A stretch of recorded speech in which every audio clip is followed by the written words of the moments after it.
Hi, everyone, and welcome to Chapter 17. Chapter 17 is going to be looking at inflation, unemployment, and the Federal Reserve policy. There's a trade-off between inflation and unemployment that we want to focus on this week. Now, let me give you an example like CarMax. Why does CarMax worry about monetary policy?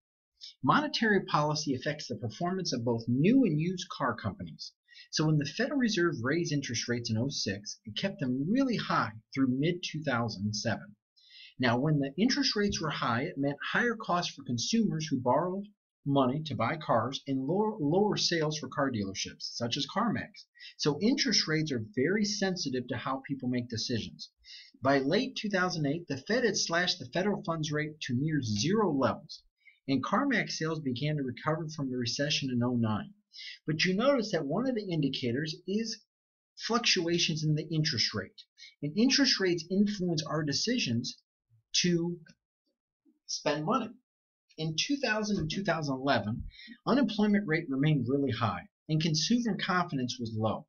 But CarMax again, sales began to slip because of low consumer confidence. When we look at this trade-off, it's going to be the trade-off between unemployment and inflation. We call this short-run trade-off the Phillips curve. And the reason why this trade-off exists, if we experience times of high unemployment, when the unemployment rate is very high, people don't have jobs, don't have income, and given that they don't have income, they're not able to spend as much money. So high unemployment rate leads to lower inflation.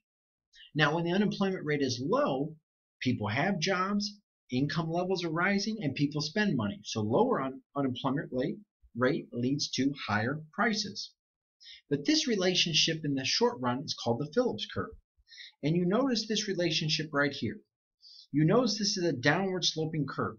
So as the unemployment rate increases from 5 to 6%, you notice that inflation has decreased. And given that inflation has decreased, this is because people don't have as much money to spend because of the unemployment rate. So how do we use aggregate demand, aggregate supply to explain this analysis? So now, let's assume right here, aggregate demand increased. So if aggregate demand increased, and it goes from point A to B. So here we are right here at this point, we're 6% unemployment, 2% inflation.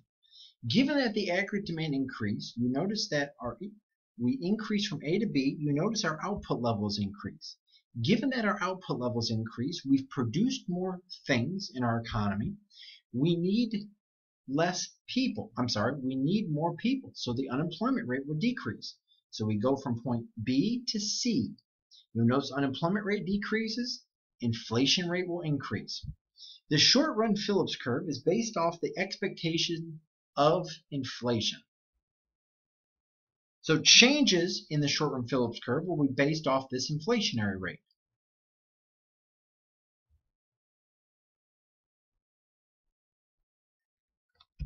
Now, is the Phillips curve a policy menu? There's a short-run stable relationship between this, but you'll notice that over time there has been a trade-off between unemployment and inflation. And this trade-off will create a lot of challenges for our economy. For example, the long-run Phillips curve is going to be looking at our potential. And you'll notice it's the same thing just about as the long-run aggregate supply curve. It's our potential that we think the economy can be at. And the potential is key because in the end, the only adjustment that occurs is differences in prices, so changes in the price level. But there's not going to be changes in the unemployment rate.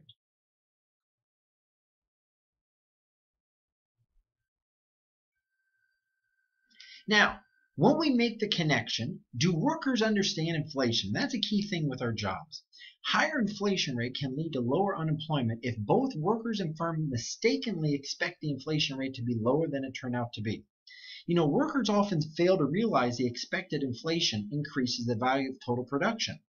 But although not all wages will rise as prices rise, inflation will increase the average wage in the economy at the same time. It increases the average price. But if workers don't understand this, then you're going to find inflation will increase in the short run. But in the long run, they're going to make those adjustments. And you can really apply this concept to yourself in terms of our expectations. But I look forward to your effort this week.